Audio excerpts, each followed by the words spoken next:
That's interesting. So, let's say we have an example of an economist. They produce a model that's based on um, a, a set of data, and it's mathematically really rigorous. And they analyze the data using the maths correctly. Um, does that mean it's a good model, or is it not? Is it not as simple as that? It's not as simple as that, fundamentally. Okay, I mean, we have a common language, and our common language is mathematics. Yeah, and I'm saying this as an economic historian, notice, but fundamentally, yeah, there is a common language, a way to express thoughts, which is the mathematical ability to to follow a logical path to go from, and we're trying to do that. But a good mathematical model, I could have good mathematics, yeah, but in choosing sort of mathematics or mathematical tools I'm choosing, I'm also changing the nature of the question that I'm posing, because, for example, we tend to make assumptions, simplifying assumptions on behavior of agents. Yeah. They maximize, they do things and that. These are assumptions that we largely make as to make a problem mathematically tractable. Okay. But those assumptions are not necessarily good assumptions, because maybe agents don't behave in those ways, or not all agents cannot behave in those ways. But the more one wants to be realistic and think about and living complexity in, the more the less mathematically tractable the problem might become. And so you got a problem. The model might be very good in the sense that you can solve the problem, but then it's not very good because it has made the problem so simplistic that it doesn't reflect what you really want to investigate. So there are trade-offs that one is always making, and also. There was fairly recently in the pages of the Financial Times an article on teaching economics in Britain, but in fact in the world, by my esteemed colleague and friend Hajun Chan at in London, who was in Cambridge before, was very scathing about what economics has become, and says we fundamentally have started to think all alike, and we became a priesthood or under assault, or a particular point of view, and this is bad, and we should do something about it. And I agree with him.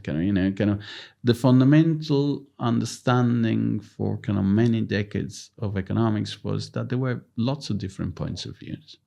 What was common is the attempt to solve, to discuss this using a particular technique, which is that of using mathematical models and modeling. Yeah, but that didn't change the fact that there were different point of views. Now it's become more and more, and that's the perception in the public. What we call neoclassical economics. Fundamentally. A view that markets are perfect, or that imperfections are minor and can be solved, they are at the margin, and that everybody optimizes, works in the same under the same conditions, and reacts to problems in the same ways. And although this seems to be pretty often disproved, we become, for reasons that are partially to do with the very fact that we use mathematics.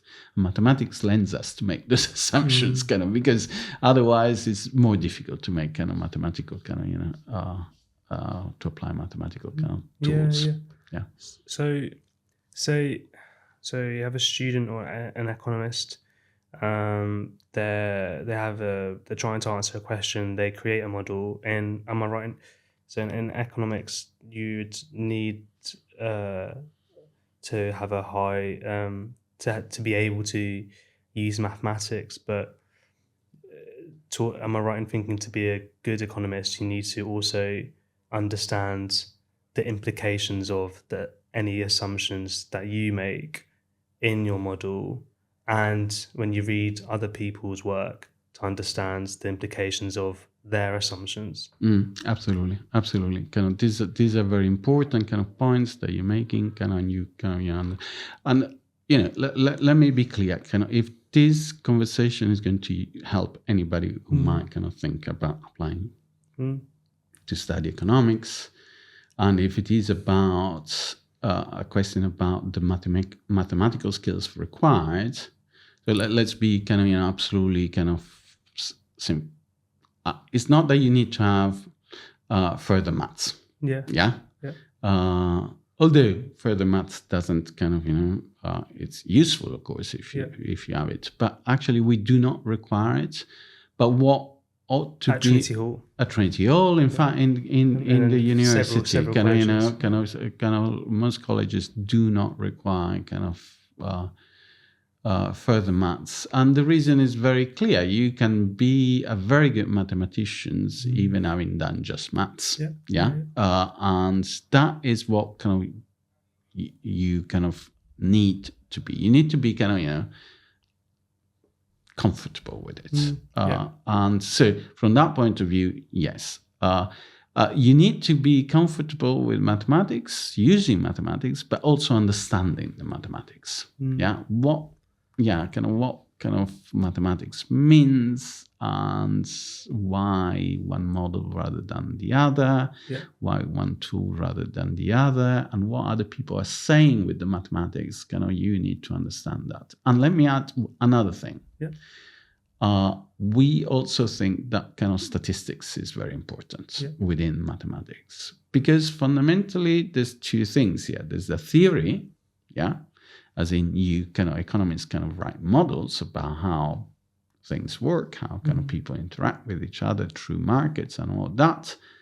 But then there's the kind of further question, which is, do these models work? Because the fact that kind of you derive from certain assumptions a perfectly logical kind of model that kind of predicts certain things, it's the start. Then you want to see whether kind of that kind of model applies to actual kind of things. So you need to understand, you need to apply your models to the reality, the data that you got. So ability to understand statistics is very important. And statistical methods kind of therefore are very important. And let me say more. Kind of, I think, and this is my view, that kind of that's another kind of I was trained as a mathematical economist, and then I moved to do economic history. And one thing that I think is important in economic history is understanding the data.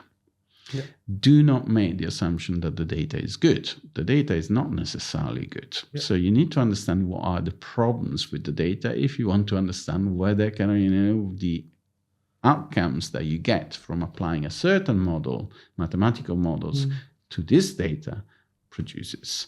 And if you don't understand that, you might think, oh, I got a perfectly good model because it predicts exactly what I see. And then you might decide whether what you see is not really kind of what is happening, because the kind of the observation has been kind of done badly, the data has been collected badly, there's a lot of problems kind of it used to be the case in this country that we use kind of economists kind of use the statistical office kind of data for unemployment.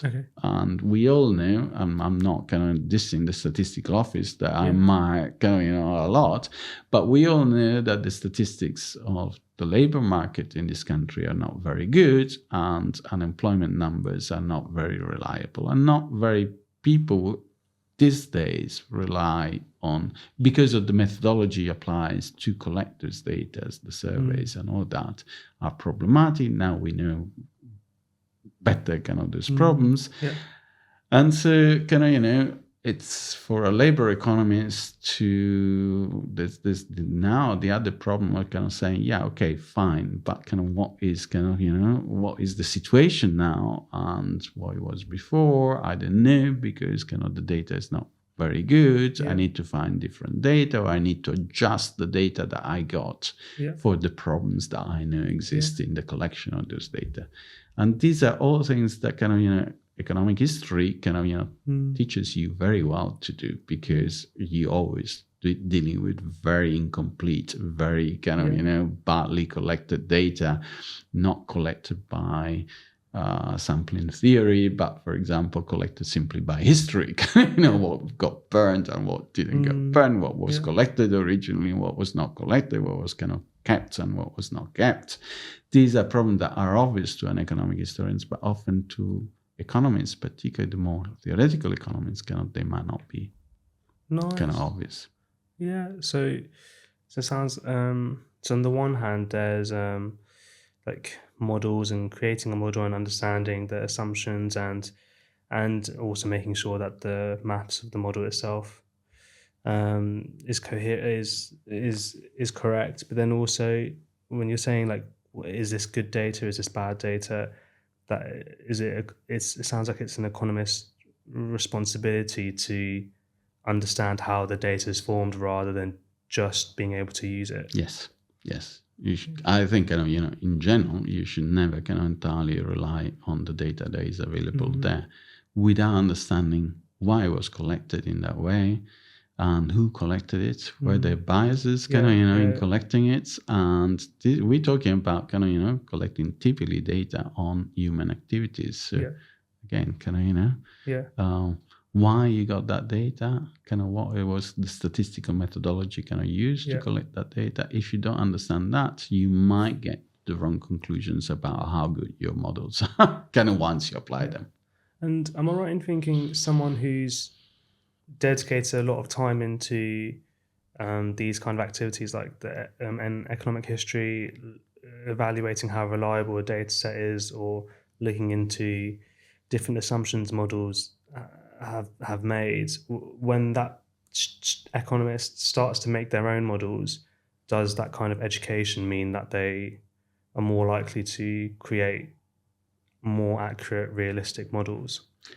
Okay, so that's, sometimes data limitations prevent you from simply, there are things that simply there's no data, or the data is so rubbish that there's no point, having a model that uses that particular data. So you might as well not write the model in the first place.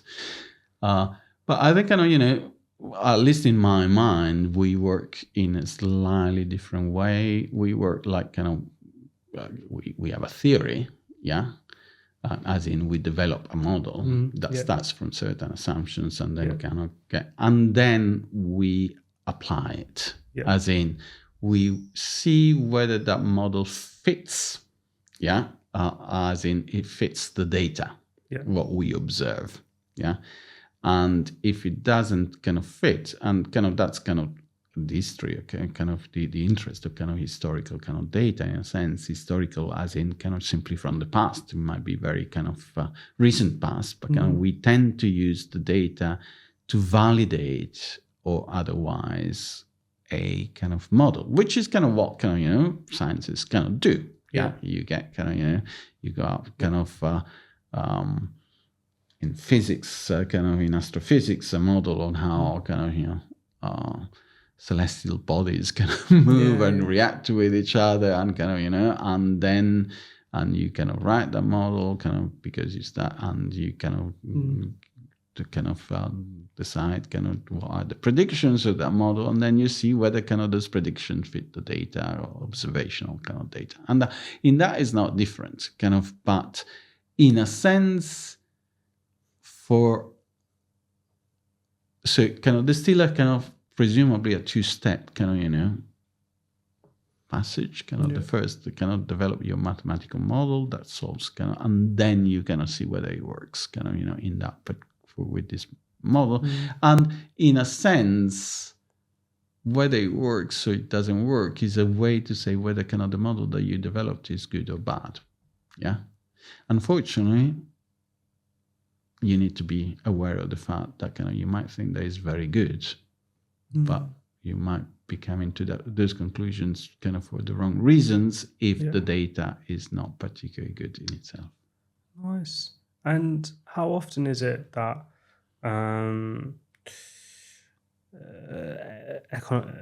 Cambridge students who come into the economics course and studying economics have this kind of outlook when approaching their course in economics? Sorry, I didn't. So how often is it that economics students, when they start the course in Cambridge, have this kind of approach towards economics, thinking of economics as more of a subjective study that they should be critical and discerning about, rather than an objective science like maths or physics? So I've been doing this job of directing studies for the last quarter of a century at Trinity Hall. And this is an interesting question, and this is,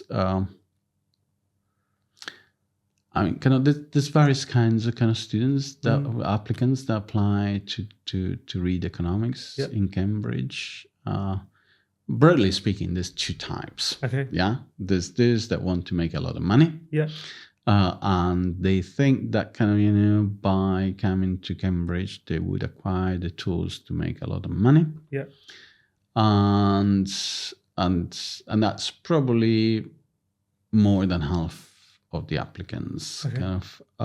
The second group is made from those that want to change the world for the better.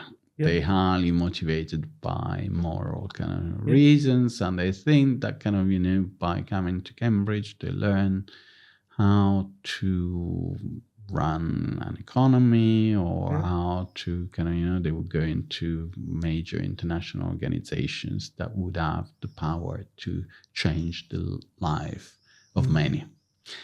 Both perfectly reasonable approaches. I'm not choosing between those, and I like both types. That's not. I don't have any preference. Yeah. I would do. I think both in both cases there might be misunderstandings on what you really get in Cambridge and by studying economics.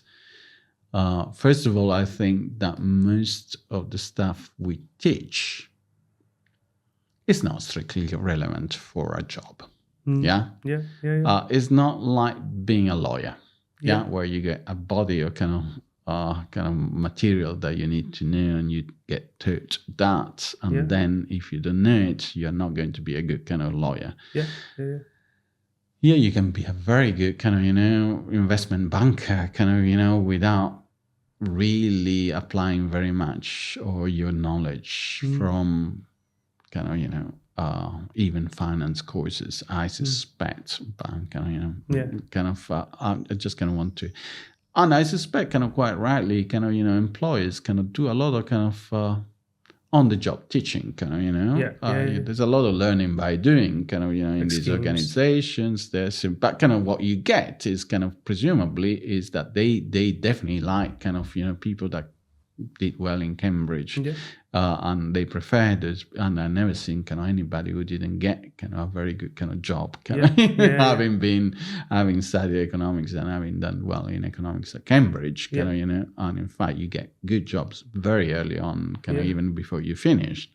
But the reason why you get good jobs is not really because you learned a lot of economics models and how they work. They you learn the frame of mind, probably, to think in those terms. And probably that is what the labor market might be looking for. Maybe for those that want to change the world, what you learn in Cambridge might be more relevant to what you will eventually do. I'm not saying that is irrelevant. I'm just saying that it's less relevant than applicants might think. And in a sense, the only utilitarian kind of point of kind of, approach kind of to this, if you really can apply them because you want to kind of, have an earning potential in your life by being a kind of investment banker or kind of, which is way above kind of that of many, kind of, which is a perfectly reasonable kind of thing to want to do. But kind of, you should kind of be thinking about not as the tools that you learning here, but you kind of you're kind of learning kind of frame of mind. You learn to kind of being very very concentrated, kind of work very hard, kind of and to produce quite a lot in very time constraint kind of periods, kind of kind of these are the things that you're learning and the market likes and values and for which they pay the good money, to be entirely honest, kind of rather than knowing a particular kind of model or another, I suspect. So for those who have a more philanthropic outlook, wanting to make a difference, change the world, improve things, would I be right in assuming that the teaching style for the course, the supervisions, the encouragement for students to think for themselves, will someone doing the economics course in Cambridge develop skills to be able to think about the real world in a critical sense? I think so. If you take it kind of in the right way, absolutely. Yeah, there's a long tradition in economics of people that wanted to do exactly that, and that's kind of what you hopefully get immersed into kind of while you're in Cambridge. I would say there is a fundamental kind of question, as in if we're talking about applicants, there is a fundamental question that you should ask yourself. Do you like to study these things? Yeah. And can you prove that kind of you kind of like to study these things? As in, do you read kind of current news kind of every day and you get excited by those? Do you know what are the kind of problems that affect the world kind of today? And have you started thinking about how to kind of change them? How much you read kind of before? It's not something that you come here and you get the interest. The interest has to be kind of coming kind of from you.